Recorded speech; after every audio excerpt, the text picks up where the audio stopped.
বলছি, শহীদ জিয়ার বিএনপিকে দিল্লির দাস হতে দিব না।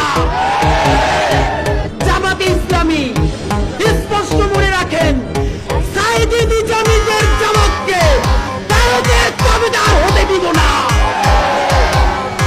এনসিপির ভাইয়েরা মনে রাখো, শত শত জুলাইয়ের রক্তের মধ্য দিয়ে নেতা হয়েছ তোমরা। যদি এই জুলাইকে বেঁচে দিয়া দিল্লির দাসত্ব করে ক্ষমতায় আসতে চাও, হাসিনার চেয়েও ভয়ানক পরিণতি হবে। আল্লাহর কসম ওয়াদা করে বলছি, আপনার যেই সন্তান কবরে গেছে, তাদের আরো যদি 100 ভাই মাটির উপরে থাকে, সেই 100 সন্তান ইনকিলাবের কর্মীরা। ইনকিলাব মঞ্চের অন্তত একটা কর্মীও বেঁচে থাকতে